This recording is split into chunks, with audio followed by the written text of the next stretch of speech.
on top of juggling all my other cases, I would go to this mom's apartment just to make sure the baby was alive. And every single time I would walk up the stairs to that door, I would just be terrified that this was the time the baby was going to be dead. Welcome to Dream Small, where we believe God does big things through the small and everyday faithfulness of His people. I'm Jason. And I'm Whitney. We're a family of 8 who's fostered, adopted, and stumbled our way through learning that small, everyday choices can change lives. In a world that tells you to chase big, we dare you to dream small. Because you know what? It's not about chasing fame. It's about choosing faithfulness. Hi, everybody, and welcome back to another episode of the Dream Small podcast. We have a guest with us today, and I'm super excited for her to share her story and her experience as we continue with Foster Care Awareness Month. And she has a bunch of experience professionally, personally, and then again, also professionally, like times 10. So I'm super excited for you to get to hear directly from her, just to continue to raise awareness and as we continue through the month of May. So Jason, if you want to read her intro, go for it. All right, so we have Moriah with us today. Born and raised in Texas. Moriah, what part of Texas? The Dallas area. Okay, I think everybody's from the Dallas area because it's a really big spot. It's a really big area too. Mm-hmm. She attended Moody Bible Institute in Chicago to study Bible, theology, children's ministry, and special needs ministry. In 2019, Moriah started working for the Indiana Department of Child Services. She worked as a family case manager and permanency and foster care during her time there. She left the department in 2023 and started a job as a domestic violence coordinator, providing support to victims and education to the community before transitioning to her local victims advocate office. She was the victim advocate assigned to a majority of the child crime victims in their county. She is currently the foster and adoption family support lead at Traders Point Christian Church. Moriah and her husband, Austin, were licensed foster parents for almost 4 years, and they recently adopted a sibling group of 3. Moriah also serves on the executive board of Champions for Children, a grassroots organization focused on making Indiana children safer. In her very limited free time, she loves reading, camping, backpacking, hiking, CrossFit, crafting, and spending time with her dogs. Is that it? Is that all? Is that, That's it. Oh, okay. Are you sure? No. You're right. Yeah. Like well, I Moriah, said, thank you go for ahead. coming on the podcast with us. I'm so excited to be here. I'm not going to lie. I know we just met you're one of my new favorite people, just getting to spend time with you at that conference. And Mm-hmm. it's fun to connect with people. You're like, oh, she's one of us. So that's always fun. Yeah, we fangirl you. Thanks. You're one of our heroes. I love it. Well, you guys are one of mine, so I'm excited. So on our to be here. podcast, we start with something we're grateful for every day because, in our world, we can get in a mire of negativity. So what are you grateful for today? I am grateful we have the keys to our new house. This has been a couple month long process, but right now I'm living about an hour and a half away from my church and my job. So I'm so excited to move closer, to be about 13 minutes away instead of an hour and a half away. I've been driving about 12 to 20 hours a week for almost a year now. And that's just taking a lot of time away from my husband and my family. And I am so excited for there to be an end in sight for that. You're going to have so much extra time I know. every day. I'm like, so what are you going to excited. do? Well, Whitney, if you had paid attention, she is going to read, camp, backpack, hike, CrossFit, craft, and spend time with her dogs. Kind of like how I thought I'd learn all these new skills when I became a stay-at-home mom again, and I haven't done any of them. Those kids will take up that time real quick. Oh, yes. All right. Whitney, what are you thankful for today? I'm thankful that my surgery is in the background. I'm thankful that my healing seems to be ahead of schedule. And goodness, I'm thankful that I don't even know how to word this, that we have God on our side, because parenting is not for the faint of heart. Mm-hmm. What do you mean? No, I'm thinking back I'm to kidding. Bert. I'm kidding. Okay. Yeah, I'm clearly kidding. I'm thankful for, in connection with Whitney surgery, all the support we've had from our friends down here. We have had lots of food. We have Whitney's small group table at church paid for laundry service, which when you have a family of 8, it's a lot of laundry. Mm-hmm. That's awesome. It is awesome. It's also kind of funny. The first round, our clothes got mixed up with the lady that was leading it, her family's clothes, and clothes came back in a kid size that I actually recognized as no child of mine. And it also happened to correspond with a moment we got clothes from a friend of ours. So we just assumed it was these new clothes that came in because we hadn't had a chance to go through it. And it was in Leah's room, and we just figured she just dumped it all out and put it in the lawn. Well, no, it turned out it was actually their clothes. And so that's So fun. now we're trying to retract all the clothes that shouldn't be in our house that made it to different rooms. So it's been super fun. It's just a comedy of errors, right? Like, but yes, we've been blessed beyond measure. Yeah. Well, Moriah, this is your show. How about that? Like we talked about in our last episode, May is Foster Care Awareness Month. And you're you have maybe not every side of foster care. You've covered a lot of the different sides of foster care. So we definitely wanted to have you on. Glad it timed up to have you on this month. So you just tell your story, what you wanted to, you can start. I think this episode also might end up getting split in 2 because nobody wants to listen to an hour and a half podcast. Just start us off. How did you, well, I'll actually ask a question, get us rolling. It's kind of rude of me to just say, hey, go ahead, go. How did you ever get connected with foster care? Yeah, so when I was in middle school in Texas, my youth pastor and his wife, they were foster parents, and that was my first introduction to foster care.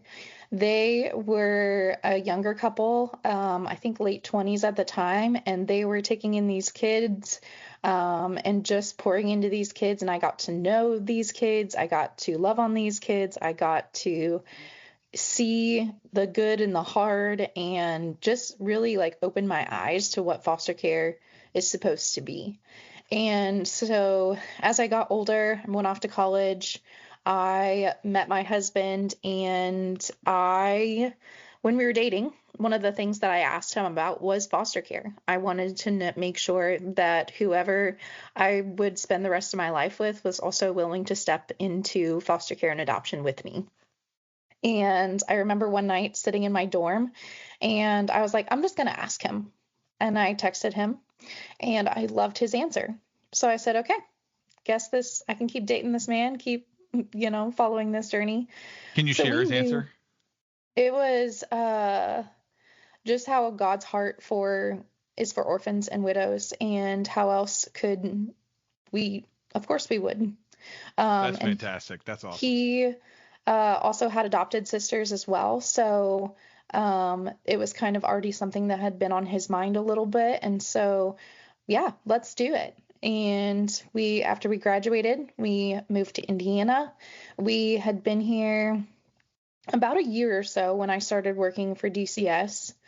And I started working for DCS just because I needed a job.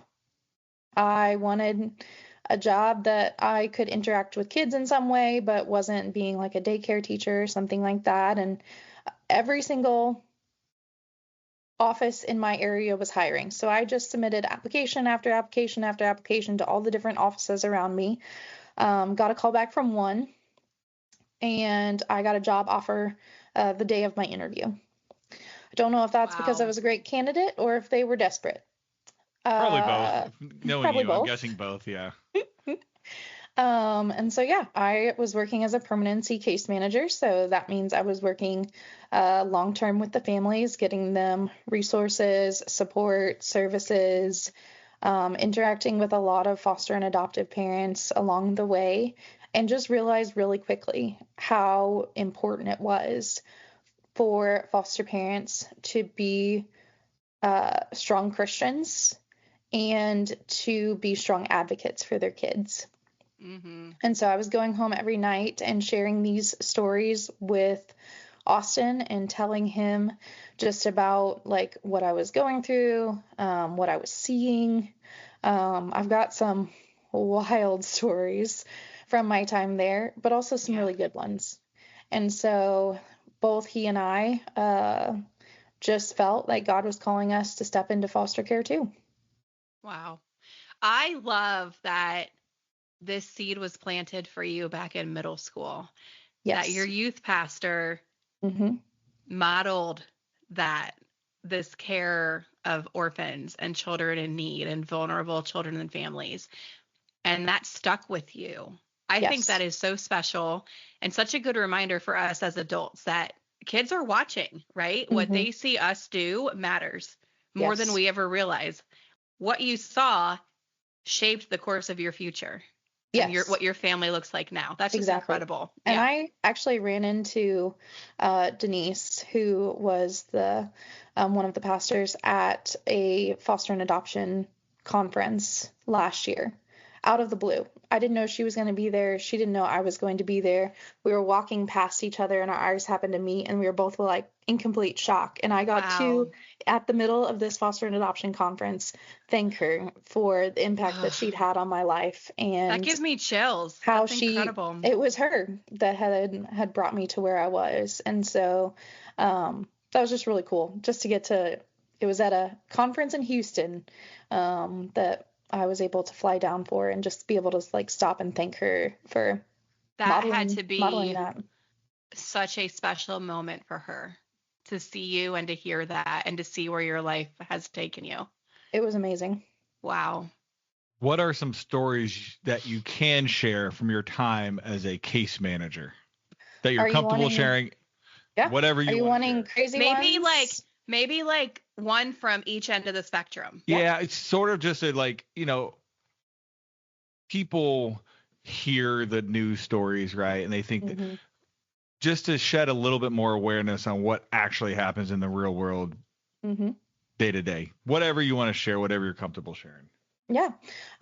So I had about 50 kids on my caseload over the 3 years that I was a case manager. What was the So most at a snapshot in time? What 29. was, jeez. So I think technically that's within the allowed caseload number that caseworkers can have, but it shouldn't be. No. I had kids placed all over the state. So at least one day a month, I would leave my house at 4 a.m. And I would drive from my house to Evansville How because far I for had a people kid who are, how far is that? How many hours? 4.5 hours. Like you're talking one corner of the state to the other corner, Almost, right? yeah. Mm-hmm. Yep. Ugh. And then I would have to stop and see a couple other kids that were down that way and then try to squeeze in like one in Kokomo before shooting over to home. And then another day I would have to do a northern sweep of the state and I would go up to South Bend and see a kiddo up there. And working 60 hours a week regularly, just trying to squeeze in. At that point, when you have 29 kids, you're not working ahead. You're not, You're you treading know, water. Yeah. you're treading water. You're putting out fires, day Yeah. after day after day, and it really puts you in a survival mode. You're Right. not thriving. You're surviving, and it's just not a great place to be. Couple funny stories, I guess. There was one time that I had just gotten a new case and went out to a bio parent's home to meet her, and she was not happy about me being there, and she threw a vacuum at me, and Oh. then proceeded to throw a baby gate at me after Oh. that. Didn't hit me, but Wow. might have traumatized the intern that I took with me that day. Now, is this for a removal?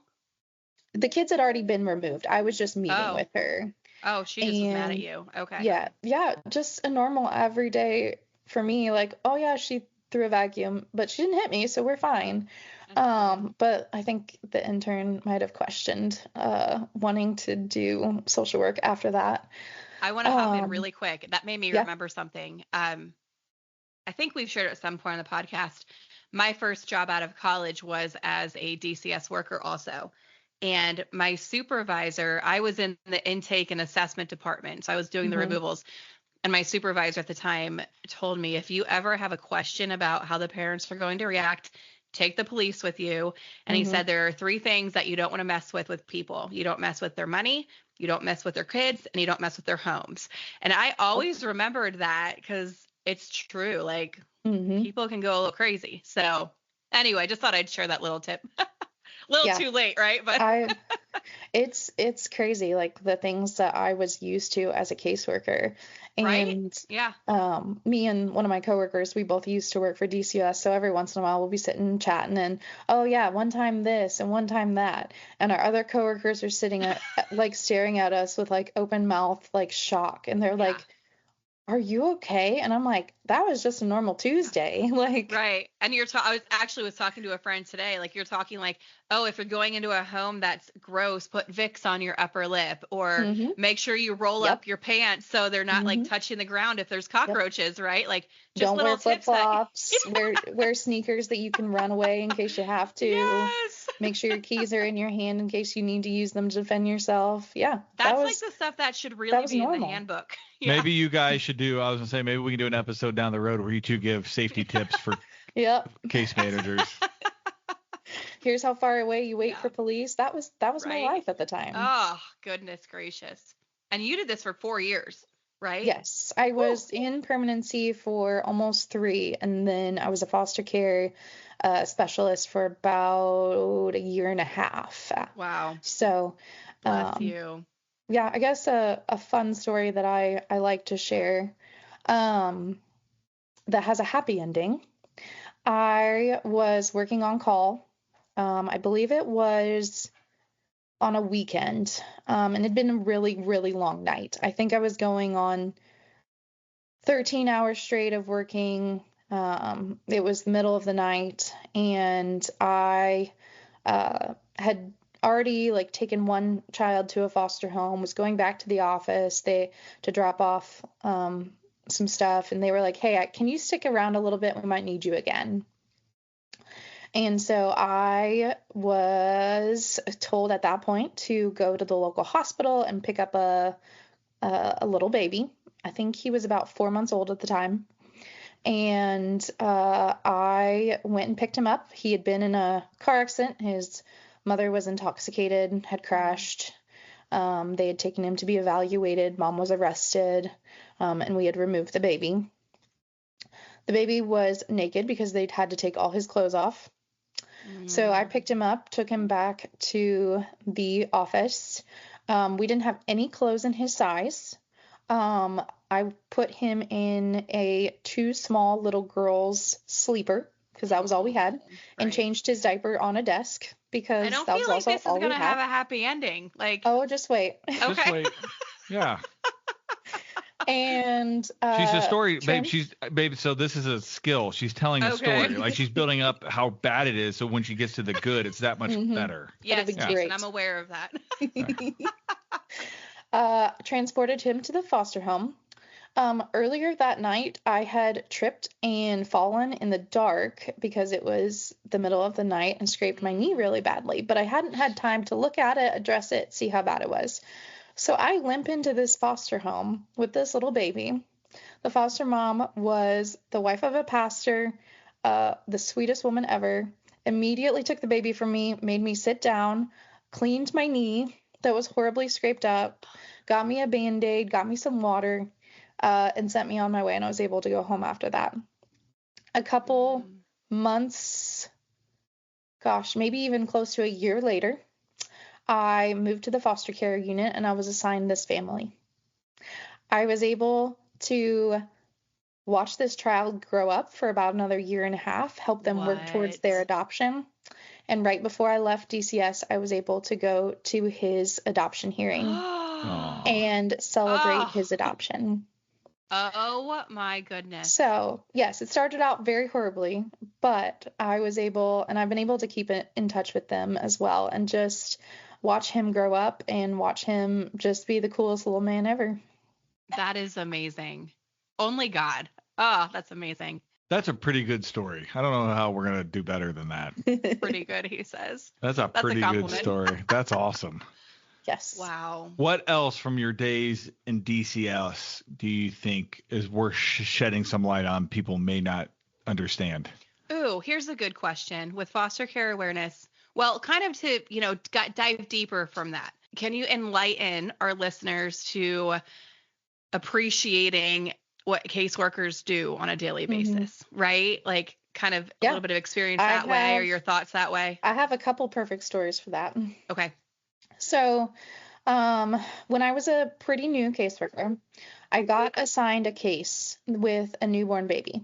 I think the baby was about 2 weeks old when I got the case. It was a little girl, and she was the concerns were neglect. So there was concerns about mental health issues with the parents, maybe some intellectual delays, not having everything they needed to bring a baby home, not having transportation to leave the hospital.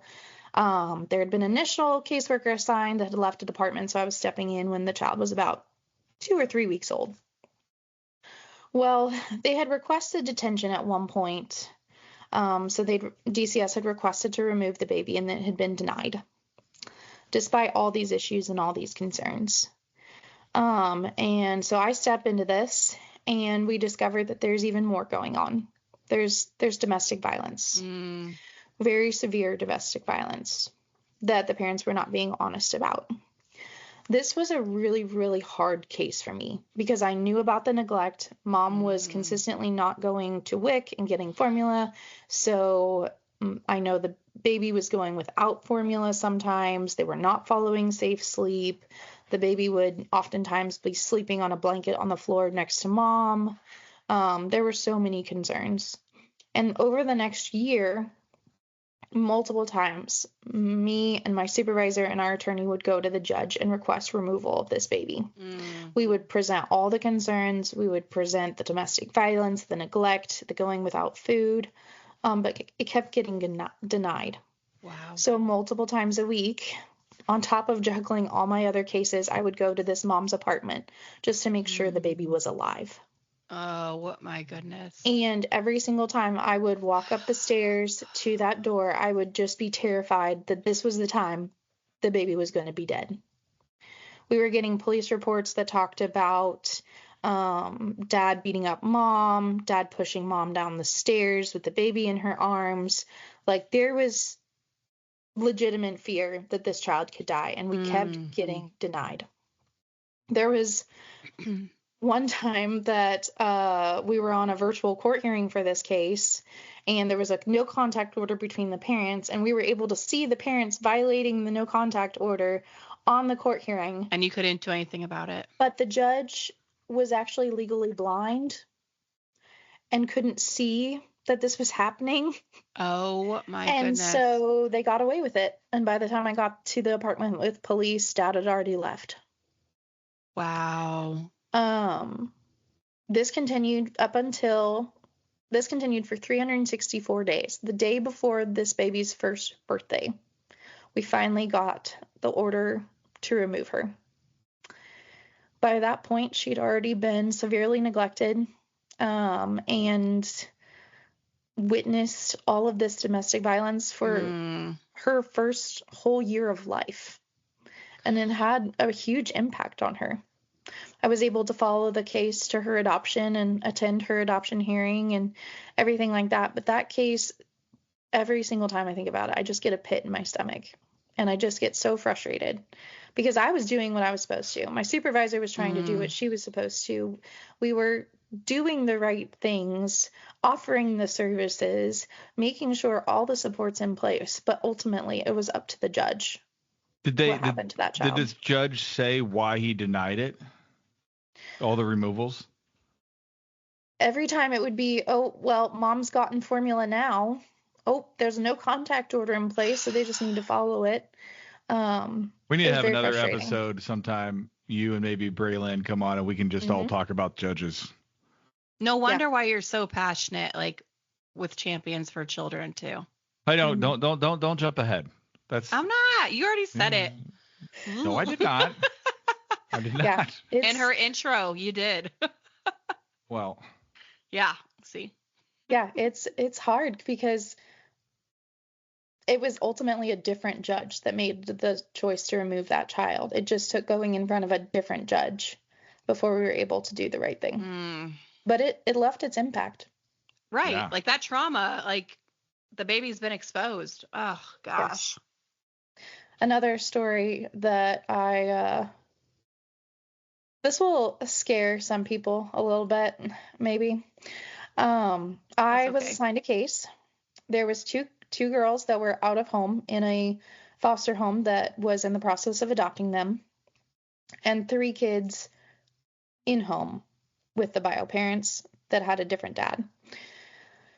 Along the way, well, back up a little bit, I guess. I was assigned this case because another caseworker got fired. So that's never a good starting point for a case anyways.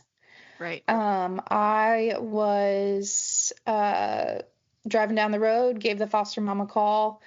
At the time, she was very frustrated and yelled at me on the phone because, they thought the previous caseworker was doing what they were supposed to. I am doing my research and seeing that they were not, and now I have to go back in and do the legwork to push their adoption forward while I'm still trying to work with the mom and dad of the other kiddos and try to get them, the help and support they need.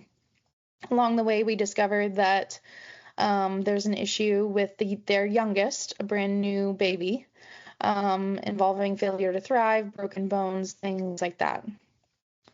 So we are at Riley, I think it was, and we served the detention order.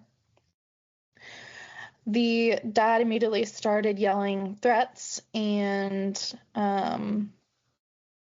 threatening to kill us and things like that, which was not the first time I'd been threatened. My life had been threatened in that way. But over the next couple days, it continued. As we removed all the kids in that situation, not just the baby, the threats continued that he was going to kill us, he was going to follow us home, he was going to do things like that.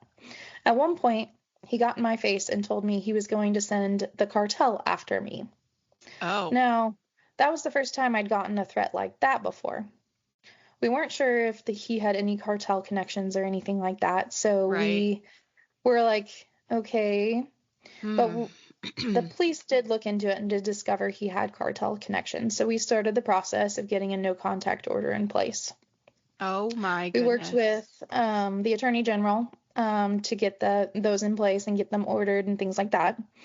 And the case was given to another caseworker.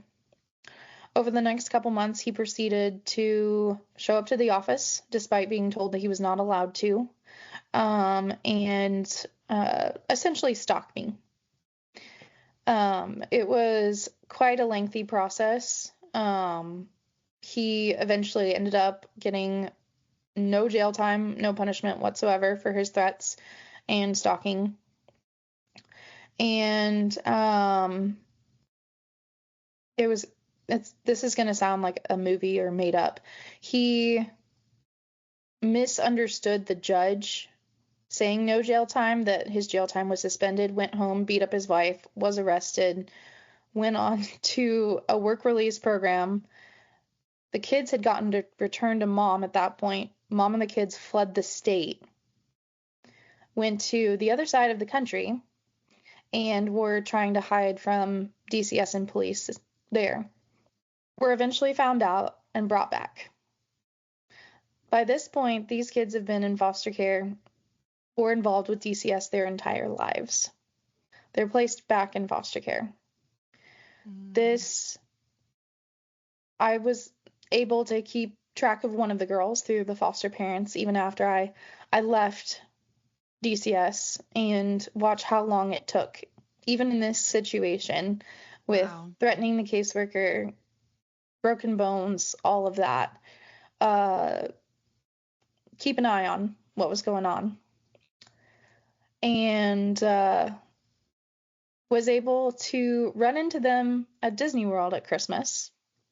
Stop. When we took our kids to Disney World to celebrate their adoption. They were also at Disney World to celebrate theirs. Oh, No stinking way. So that little girl that I helped detain and her dad threatened me, got to run into her at Disney World. Didn't even know she was going to be there, but how they were there do you get to celebrating her have so adoption. many cool God moments? I'm bawling in the middle of Right. Disney World because this little girl's in front of me with Mickey ears on and a bubble wand, and she's just Ah, happy. And amazing. it was like, Amazing. okay, God, Right? that was the worst. That's probably the worst case that I had, and Oh the my scariest goodness. one and the hardest one. But got to run into her at Disney World, thriving with her family. That is incredible. It was Wow. awesome. Mariah, at least you've gotten us a lot of closure on some of your stories. I'm sure the ones that bug you the most are the ones you haven't had closure on. Yes. In the world of foster care awareness month, in the world in general of foster care, I think a lot of times the DCS caseworkers are both the most forgotten and vilified. Would you agree with that? Absolutely. How can people, people are cognizant about serving foster parents. How can people serve caseworkers? How can we help caseworkers be successful? Absolutely. I get to do some of that in my job. So, our church set aside budget every year to be able to serve our caseworkers through lunches and gifts That's and amazing. things like Kudos to that. them. I love It's an that. it's I love that that's part of my job What and a I get to do privilege. that. Yeah, to get to do Yes, that. I get to go back. I get to pour into these caseworkers that some of them I worked alongside during my time there. Oh, that's And cool. get to be able to minister to them in this position. I think that individuals can do similar things. They can write notes to caseworkers. They can drop off donuts. They can drop off lunch. They can drop off gifts, drop off energy drinks, water, sodas, just So true. Yeah. simple things that just bless the caseworkers and help them. When they're in those middle of the night detentions, they're going to need those energy drinks. That is such a good idea. Just like just a little, like just Costco or Sam's Club absolutely. cases, and here you go. Mm-hmm. Yeah, I love that. Yeah. What's the energy drink of choice for caseworkers? Monster and Alani. Alani, yep. Yep, those are the two that I get the most requests for. Okay. We stock a couple offices, coffee bars. Every couple months we'll refill their K-cups and their tea and their, coffee syrups and things like that. But individuals can do that too and step into that space and just let caseworkers know that they're praying for them, that they have their back. Not engaging with the news when it comes to stories about caseworkers and DCS, knowing that there's probably two sides to that story. When they say it's a broken system, they mean that. It's not. An individual does not cause this chaos. And so it's not the individual caseworker's fault. They're doing the best they can with what they have. And they're doing it with not enough pay, not enough sleep, not enough food. Well, whenever you give somebody too much work they're capable of doing, they can't do the work well. No. Yeah, I think back to my time at DCS, and I don't know how I survived as long as I did. I'm glad to not be there anymore. I'm glad to be able to bless caseworkers from this side of things. As we wrap up the DCS, go ahead, Whitney. It's such an honor to get to serve people in that way, especially when you've been in that space, right? And you've been on the receiving end of the hatred, right? And the judgment and the meanness. Yes. Yeah. It's a hard space to be in, but there's also so much good. And so there really is. For every one bad egg, there's a million more that are doing the right thing. Yes. And so I think people just need to remember that. As we wrap up, what is one thing about DCS caseworkers you want? What you just shared might be the answer, but what's one additional thing you would want people who? What's the most misunderstood thing? What's one thing you want everybody to understand? that they're just normal people trying to make a difference. Every single person that gets into social work, that gets into case management, is doing so because they want to make a difference. And so just keeping that in mind and knowing that they are trying to do good, that they're trying to do their best. Their goal is not to put kids in danger. Their goal is not to make foster parents' lives difficult. They're juggling a million things that we will never see. So true. What a good reminder. I would challenge everybody listening. Yes, go serve a foster family, serve a foster kid. Don't forget about those caseworkers. As Moriah has shared, they do a ton, and I think they are the most overlooked and underappreciated group in this whole broken system. Absolutely. Yeah. I'm so glad you shed light on that. I love talking about my time as a caseworker. Yeah. It's not talked about enough. Right. And with our podcast, we haven't really covered that either. And, when we talk about dreaming small, there are so many ways you can live that out while blessing the people who are truly in the trenches of this system. Absolutely. All right, Moriah, thank you so much for the time that you spent with us today. What a blessing it is to have you and to hear your story. And honestly, this is the top of the iceberg for you, because you have so much more to She'll be share, back. So much more wisdom and experience that I want you to share. I want our listeners to hear. So I'm so thankful for your willingness to be on, and I hope to have you on again soon. And listeners, you guys, you just got a lot of really great ideas for how you can dream small this week and in the weeks to come. So thank you for being here, Moriah. You're a hero. Truly, you're a rock star. So thank you. And until next week, you guys keep dreaming small. Thank you for listening to the Dream Small podcast. If you're listening on Apple Podcasts, please tap that follow button and leave us a review. It helps other people find my mom and dad's show. If you're on Spotify, please give my parents a follow and a 5-star rating. And wherever you listen, don't forget to share the show with a friend who needs a little encouragement today. You can also follow us on social media to stay in the loop. Instagram at Dream Small Podcast, Facebook Dream Small Podcast, Twitter or X at Dream Small Show. Or email us anytime at dreamsmallpodcast@gmail.com. We love hearing from you. And remember, just dream small. See you next time.